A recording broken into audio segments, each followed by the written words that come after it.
ఆత్మగురుభ్యో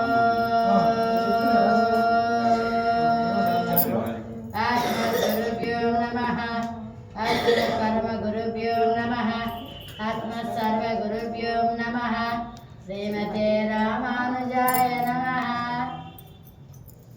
మనము ప్రతిరోజు ఈ 30 రోజుల నుంచి 30 పాత విశేషాలు తెలుసుకుంటున్నాం కదా. జనరల్గా వ్రతం అంటే ఒకరోజు ఒకరోజే ఉంటుంది, లేదు ఇవాళ రేపు అలా ఉంటుంది. ఇదేంటి 30 రోజులు వ్రతం అని చెప్పి అందరూ అనుకోవచ్చు.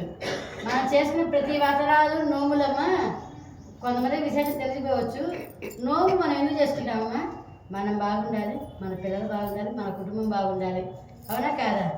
కానీ ఈ తిరుపతి వ్రతము లోకం సుభిక్షంగా ఉండాలి, దేశం సుభిక్షంగా ఉండాలి, మనమే కాదు మన కుటుంబము అందరూ దేశమంతా సుభిక్షంగా ఉండాలి అని కోరుకుంటున్నారు. 30 పాసాలు మనం ఏదైనా ఇప్పుడు ఇవాళ వ్రతం ఉందమ్మా, కొద్దిగా మడి ఆచారంగా కొద్దిగా పద్ధతిగా శుద్ధిగా చేస్తాం కదా. ఏ పనైనా 1 రోజు 2 రోజులు చేస్తే అలవాటు కాదమ్మా.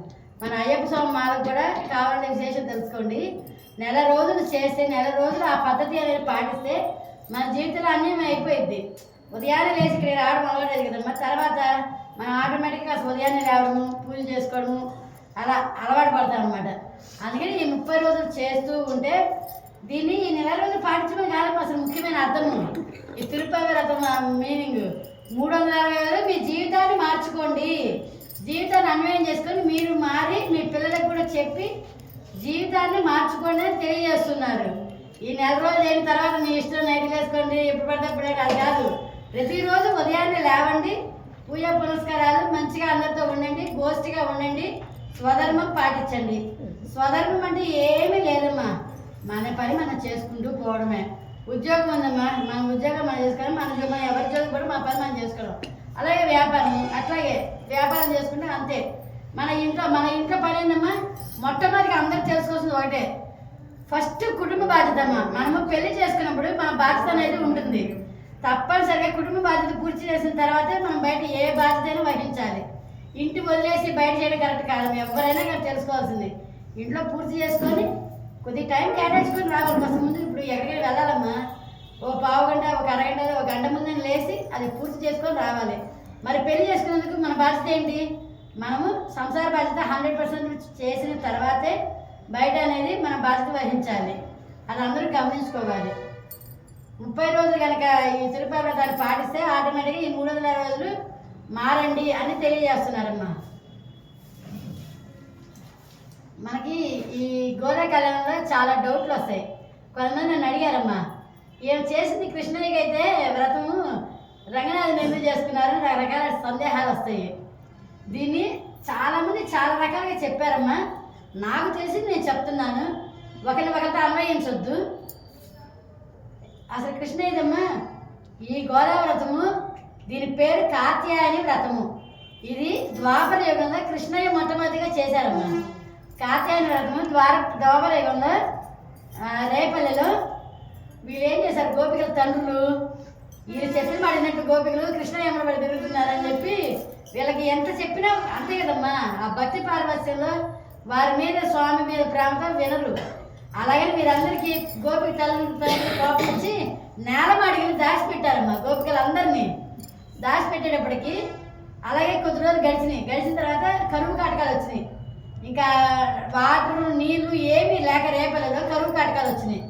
అప్పుడు ఏం చెప్పారు సాధువులు, దీన్ని మనం చేసే పరిష్కారం ఏమీ లేదు, దీనికి కాత్యాయని వ్రతము చేయాలి.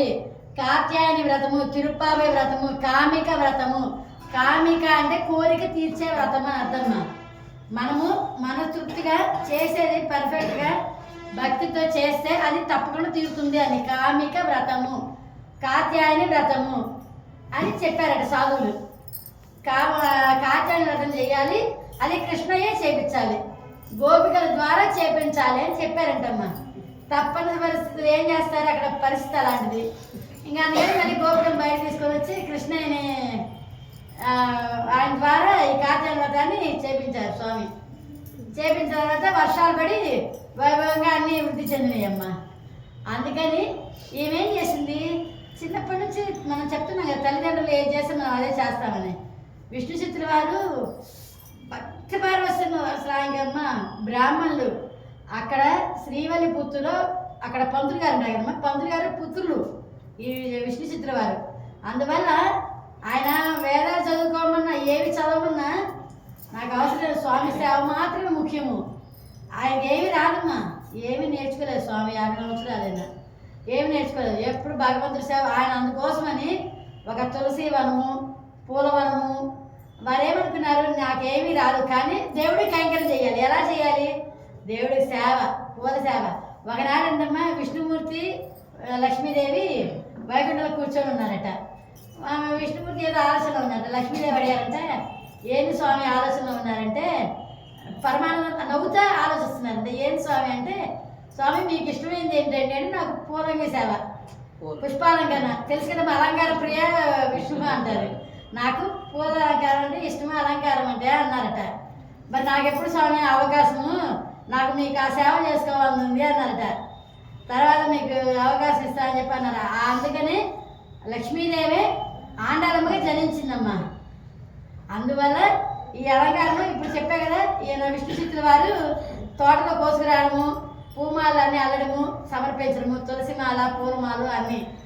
ఈమె కూడా చిన్నప్పటి నుంచి వీరేంటి కృష్ణయ్య కృష్ణ కృష్ణ అని చెప్తూ ఉంటారు కదా, ఎప్పుడు అదే విని విని ఆమె కూడా ఇక కృష్ణయ్యలో లీనమైపోయింది. ఏమో రేపల్లలోనే ఉన్నానని, వాళ్ళ స్నేహితులు చుట్టుపక్కల వాళ్ళంతా గోపికలని, ఇదే రేపల్లని, ఆ కాత్యాయన వ్రతమే తను చేస్తుందని అడిగారు. ఆమె అడిగింది, నాన్న నాకు కృష్ణయ్యనే ఆరాధించాలనుంది. వారు నాకు ఆమెకి వయసు పెరిగి కొట్టి ఇష్టంతో పాటు ప్రేమ పెరిగిందమ్మా. ప్రేమ పెరిగేటప్పటికి నాకు కృష్ణయ్యనే పెళ్లి చేసుకుని ఎవరిని చేసుకొని అంటారు. అప్పుడు వాళ్ళ తండ్రి చెప్తారు, నేను ఏం చేస్తే కృష్ణయ్య తప్పుతాడు అని అడుగుతారు. కాత్యాయన వ్రతము కామిక వ్రతము చేయమని చెప్పి చెప్తారు. ఇది కృష్ణయ్య చేసింది. కృష్ణయ్యకి అప్పుడు ఏ ఫలితం వచ్చిందో అందరికీ అలాగే సఫలితం వస్తుందని చెప్పారు. సరే అని చెప్పి అమ్మవారు ఈ తిరుపతి వ్రతం చేశారమ్మా. అందువల్ల అమ్మ కృష్ణయ్య కృష్ణయ్య కృష్ణయ్య అని చెప్పి ఆయన మీద పూర్తిగా విలీనం అయిపోయింది. కానీ ఇక్కడ రంగాయణ ఎందుకు పెళ్లి చేస్తుందని చాలా సందేహాలు రావచ్చు. ఒకనాడమ్మా ఈ తిరుపతి వ్రతం పూర్తయ్యాక ఆయనకి ఎవరికి విష్ణు చిత్ర వారికి కళలో కనిపించి, మనకందరికీ తెలుసు కదమ్మా అమ్మవారి పూమాల కథ, అమూక్త మాలేలు అని అనుకున్నాం కదా. అలాగే అక్కడ శ్రీవిల్లి పుత్తూరులో వడపత్ర సాయమ్మ ఎలా ఉంటారు, శ్రీరంగనాథులు లాగే ఉంటారు. వటపత్ర సాయి అక్కడ సన్నిధిని సమర్పిస్తుంటారు ప్రతిరోజు. ఆ రోజు ఏం చెప్పారంటే, స్వామి కనిపించారు, విష్ణు చిత్ర వారికి కనిపించి, ఇట్లా ఈ మాల ఇలా వేసారి దోషం జరిగింది స్వామి అంటే, పర్వాలేదు నాకు అదే ఇష్టము, ఆమె భూదేవి అంశ అని చెప్పి వారే స్వయంగా కళ్ళలో కనిపించి చెప్పారమ్మా. ఆండాలమ్మ భూదేవి అంశ, నేను పెళ్లి చేసుకుంటాను అని చెప్పి అన్నారు. వీరంటే ఎవరు భగవంతుడు నేరుగా వస్తే నేరుగా రారు, నేరుగా ఎవరైనా భగవంతుడు ఏదో ఒక రూపంలో మనకు తెలియజేస్తారు. అలా చెప్పారు. అమ్మవారికి కూడా కళ్ళలో కనిపించి, మనమ్మ ఏదో ఒక ఫంక్షన్ చేసుకున్నాము, ఇప్పుడు సిల్వర్ జూబ్లీ జరుగుతుందమ్మా, ఇప్పుడు మా ఆయన ఏం డ్రెస్ వేసుకోవాలనేది నేను సెలక్షన్ చేస్తానా చేయనా, ఏమన్నా నీకు ఈ కోట్ బాగుంటుంది, ఈ సూట్ బాగుంటుంది, ఆడ ఫంక్షన్లో 10 మంది వస్తారు, ఎంతోమంది వస్తారు, చూడటానికి అందంగా ఉండాలి కదా. అలా అంటే స్వామి అడిగారంట, నేను ద్వాపరయుగం స్వామిని కదా, కలియుగంలో అందరూ నమ్మాలి అంటే కలియుగంలో నేను 106 ఇవన్నీ అంశలేనమ్మా. ఇప్పుడు అర్చారూపేణ స్వామి వచ్చారు. ఈ 106 దివ్యదేశాలు ఉన్నాయని చెప్పే కదా, 106 దివ్యదేశాలు స్వాములు ఉన్నాం కదా, నీకు ఏది కావాలంటే అది కోరుకో అన్నారట. ఆ స్వామి అంట నేరుగా శ్రీవల్లిపుత్ర అమ్మవారి కళ్ళలో కనిపించి 106 అవతారాలు వచ్చి కనిపించారంటమ్మా. కనిపించి నీకు ఏది ఇష్టమైతే అది, అంతే కదా. ఇప్పుడు తనకి ఏది ఇష్టమైతే ఆ అవతారంలో నేను వచ్చి నేను పెళ్లి చేసుకున్నానని చెప్పారంటమ్మా. అందువల్ల అలా కనిపించారంట. మనమంతా ఇప్పుడు షోరూమ్లోకి వెళ్తామమ్మా, 4 డ్రెస్సులు ఉంటాయి, వేసుకుంటాము, వాళ్ళు చూస్తారు, ఇంకోటి అట్లా అన్నీ వేసుకుంటే ఆమెంట అంటే ఎందుకు రంగనాథుని ఇష్టపడిందంటే, అది కూడా మన వడపత్ర సాయి రోజు ఏమి వేస్తూ ఉన్నారు కదా, ఆమెకి ప్రతిరోజు చూస్తూ ఉంటారు కదా, అందుకని నాకు శ్రీరంగనాథుని చేసుకుంటా అని చెప్పారంట.